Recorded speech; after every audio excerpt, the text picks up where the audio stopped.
Your board is proposing a complete change of the rulebook. The documents covering this change have been available for members to review in advance.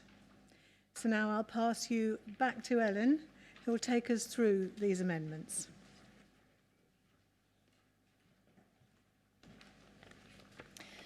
Thank you, Judy. So the sole purpose of this meeting is to consider the Board of Directors' recommended complete rule change and if thought to fit to adopt the changes to the Society's rules. Cooperatives UK, the voice of the co-op movement, has updated the model rules for co-op societies, and the proposed rule changes are intended to bring the Society's rules in line with model rules. Co-ops UK is the sponsoring body of the model rules, and these have already been reviewed and approved by the FCA. You will note in many cases there are no changes, or the changes are slight, but the spirit of the rule has not changed. You'll also see that there are changes to legislation references, which have been updated accordingly. The proposed rule changes were provided to you tonight as you came in. However, these have been available to members on our website and on request for the past 28 days. Any feedback that has been received within this period will be considered for the next rule amendment review. For the rule changes to be adopted, they will require a 2/3 majority vote from tonight's meeting. It's intended that this is conducted by a show of hands, but if a ballot is required, this can be facilitated. If members support the rule changes, there will be two further votes, as there are two special provisions within the Society's rulebook that require a 95% approval of members. So the first routine matter is to appoint some tellers for the evening in case we require them. We have Julie Birkinshaw and Kaylee Giles-Johnson from our membership team who are on hand to act as tellers if required. Can I ask for someone to propose our two membership team as tellers if required? Thank you. And second? Thank you. And can I have all those in favour? Against?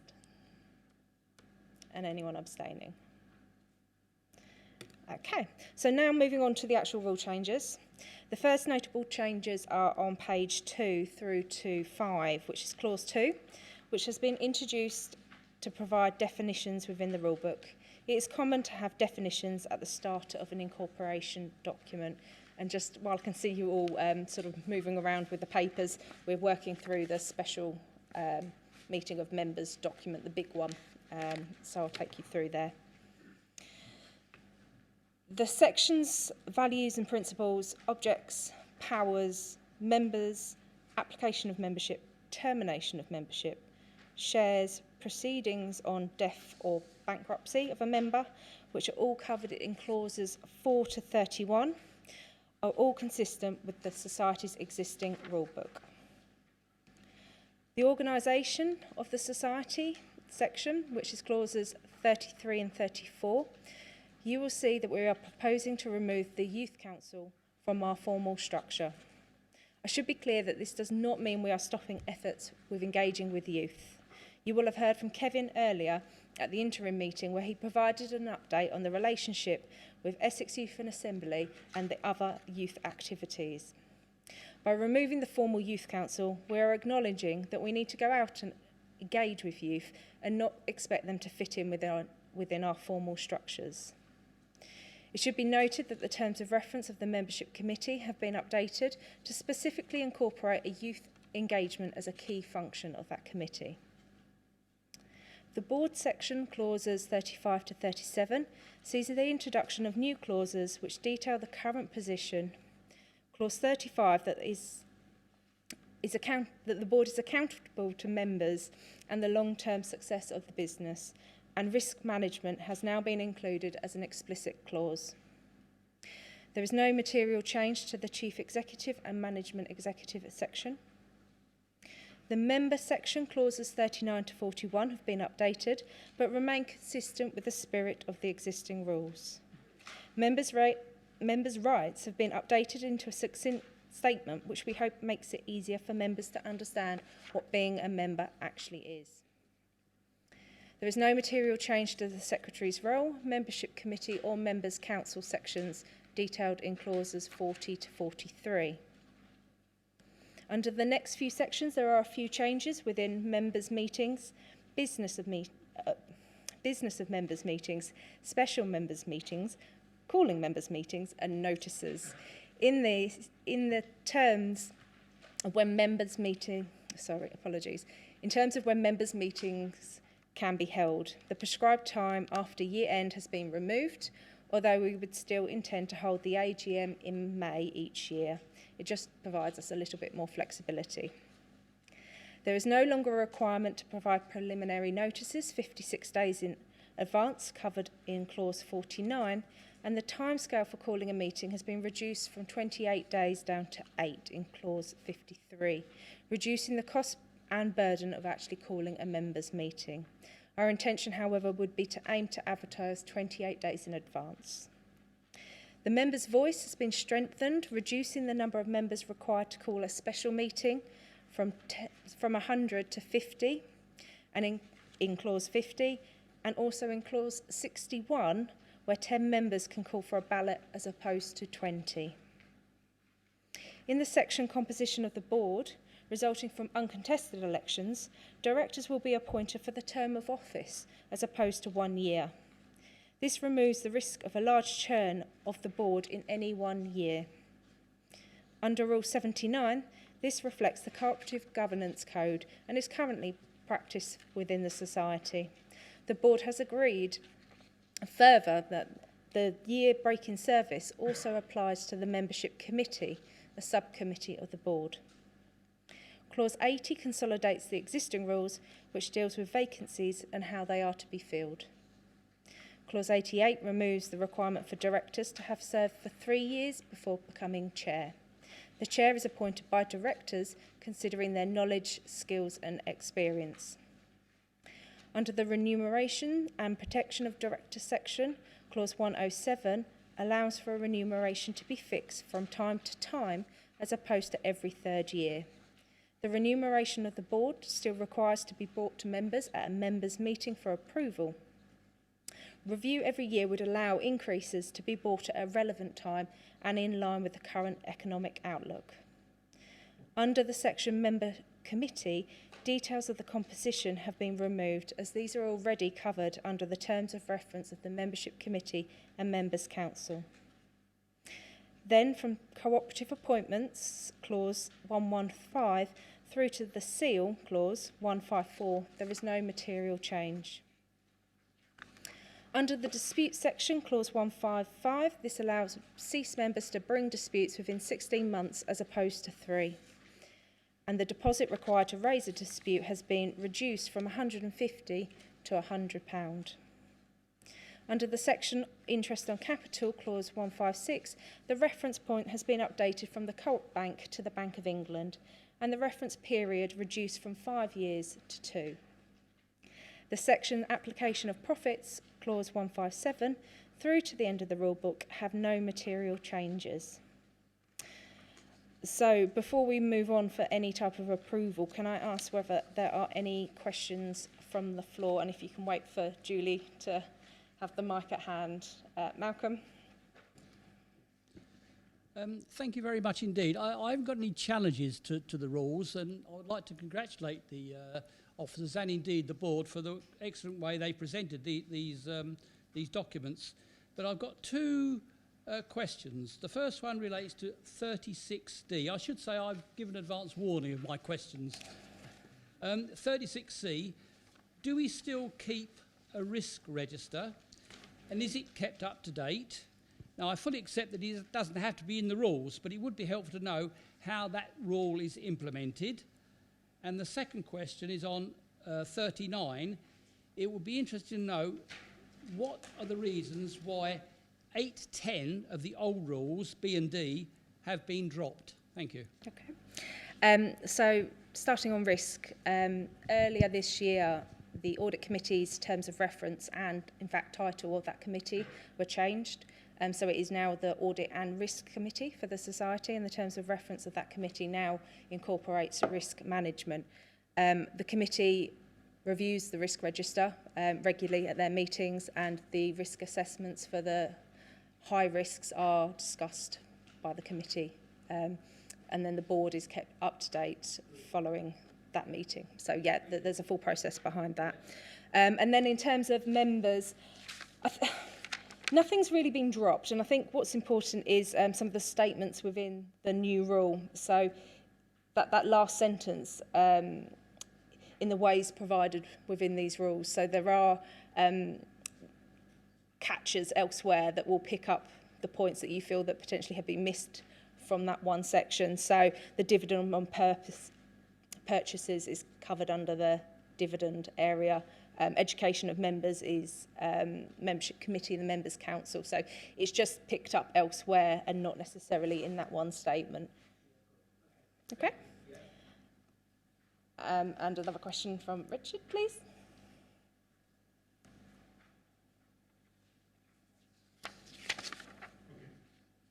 Thank you. My name's Richard Highland. My question is for 33.8.1G, the removal of the Youth Council. I think it's true to say some recent progress has been made on this, and for the society to survive, I think we need to ensure that we're looking at demographic backfill.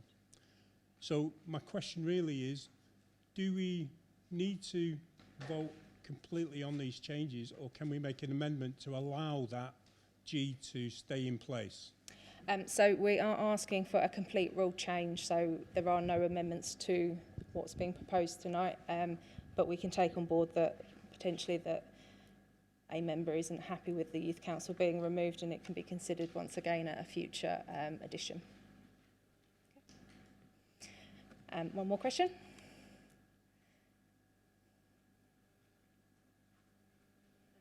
It's on the subject of the youth amendment.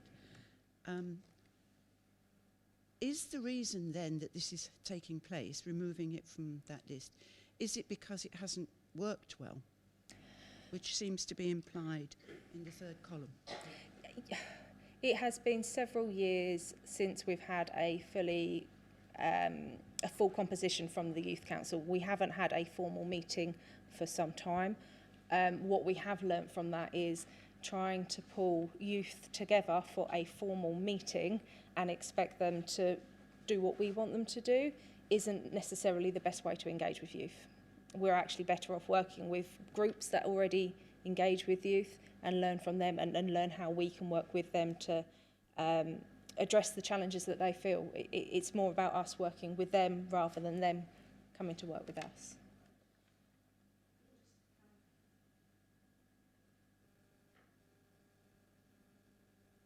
I think generally speaking it's true that youth, whoever they may be, it's a big demographic, isn't it? And they don't all speak with one voice, don't like formal meetings. Yeah. But sooner or later you have to have some kind of structure. Sooner or later it's inevitable that there must be, if it's going to be supported by the society, there must be some kind of structure. I think certainly from the board and the management's perspective, and I believe from the membership committee as well, everybody sees the importance of youth.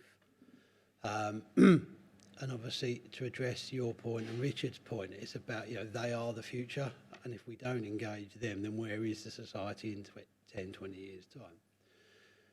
The youth council, as we had it before, the biggest problem we had was we were approaching the schools, because that was the obvious starting point. Okay, so we had partnerships with the cooperative schools.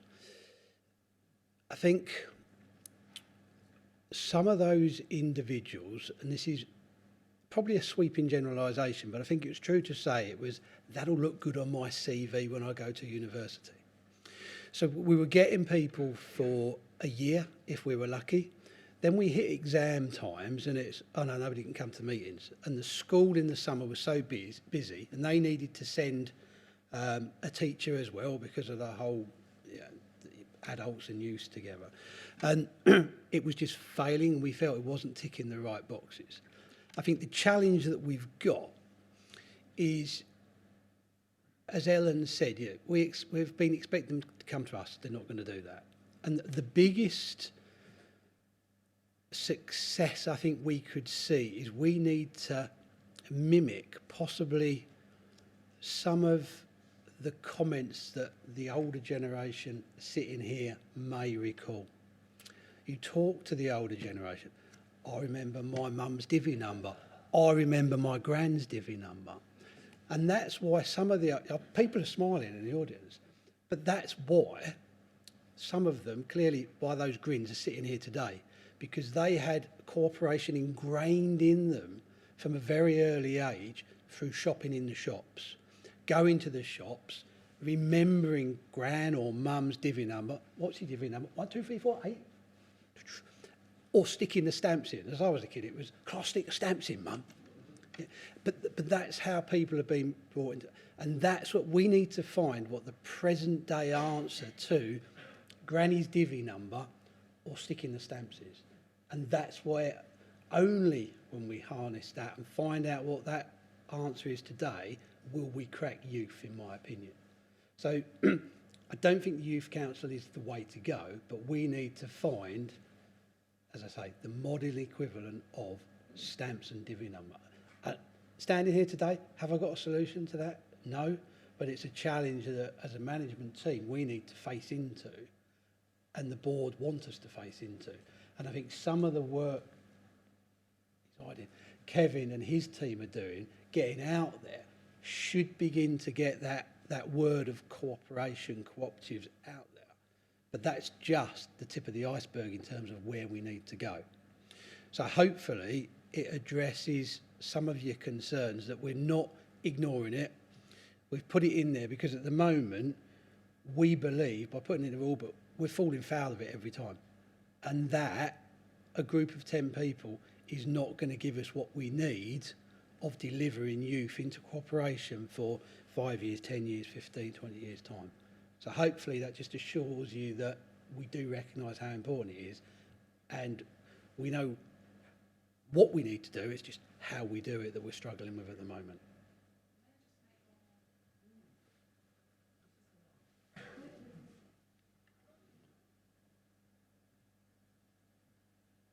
Well, as you know, I'm secretary of the Cooperative Party, Chelmsford Star Co-op, and I've just spent the last weekend at the annual conference. And one of the delegates that we chose to go, he wouldn't come into the category of a youth member because if it ends at 22. But there seems to be another huge gap of potential of graduates between 22 and 30 who certainly have a lot to say. I mean, one of the reasons I'm feeling so tired is the long out of the conference discussions that we had. And I found that amazing, what there is there and what people are seeking from the cooperative movement in general. Not necessarily from the cooperative societies, but from the cooperative movement in general. But it might come up through the societies. If you said how, I'm not sure, I'm still thinking, but there's definitely a group there that isn't us. You know, because one person at the meeting got up and said, well, I'm considered a young member in my particular party council, and I'm 43, which represents the challenge of younger adults who aren't youth members in the sense that you'd find them at secondary school, but the gap post that, it seems to me, is an untapped source. That's all, really. Yeah, I can't disagree with what you're saying. I think it's how early it starts, and that's why I go back to the divvy. I think to actually get them to understand it, the earlier we get them to understand what cooperation is in a fun way, for want of a better word, we then should engage them and hook them for the longer term. We know, research, I think, over the years has said that youth of today, from an ethical standpoint, agree with everything the co-op does. But I think the question then comes is, if they agree with everything we do, because going back to Brendan's slide, it's the right thing to do, why can't we engage them? Is it because they turn up at a meeting, with all due respect to all of us, the average age in this room is probably a little bit older than they want to be associated with. So how do we change that? And there, as you say, the how is a difficult bit. You haven't got the answer. I haven't got the answer. And one person's better than nobody, but it's how do they then bring in their networking to get other people as part of that. Is that for me, Malcolm or Ellen? Can I run? Okay. A thought just occurred to me. Earlier on, there was a promotion of a new members outing, and perhaps you could explore something of interest to young people. Maybe it comes from the, linked into the family shopping, because I don't think they're going to come to meetings like this. You have to have a special type of meeting to attract young people. So we have to find other ways of getting that cooperative culture, which you quite rightly mentioned, in a different format. Now, if you can find some form of outing to suit young people, and that might raise a few questions, but if you can, and you can link it to shopping and profit and engaging those young people through their families, then maybe you build up a different sort of tradition. It's a thought. One for you, Kevin. Okay, Ellen. Okay, are there any other questions on the rule changes? No? Okay. Okay, if there are no further questions then, we will proceed for a vote. For a complete rulebook amendment, this requires a 2/3 majority of these present. Can I ask for a member to propose the complete rulebook amendment, please? Thank you, Malcolm. And a member to second this, please. Thank you, Jay. Okay, and then finally, can I ask for members to approve the complete rulebook amendment? So those voting for? Against? Abstain? Fabulous, that's unanimous. Okay, so now just moving on to two further changes, which relate specifically to clause 169 and 171. These can be found on page 68. Under the rules, these require a 95% support in order to be changed. And in fact, we've already given that, but for completeness, we'll go through the vote process. Clause 169 is basically a clause that protects the rule, 171, requiring members to have 95% support. If it isn't passed tonight, then actually the rules won't run in number order, and this rule wouldn't make sense. Clause 171 has been updated in line with the references to current legislation, but remains consistent with the spirit of the existing rule. So first, dealing with clause 169, can I just ask for a proposer for that rule? Thank you, Sue. And a seconder? Anyone? Thanks, Reece. And then all those for? Against? Abstain? Fabulous, that was unanimous as well. And now dealing with clause 171, can I also ask for a proposer for this? Thanks, Elaine. A seconder? Thanks, Val. And then finally, all those in support, so for? Against?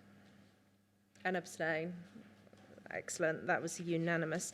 Thank you very much. These rules will now be registered with the FCA and will be applicable once the registrar has approved them. I will now pass you back to Judy to conclude this evening's special meeting. Thank you, Ellen. This finally concludes all of our business for tonight. Thank you to all for joining us and for your patience and attention throughout the important presentations. Lastly, from myself, I would like to wish you a safe journey home and a pleasant remainder of the evening. Good night.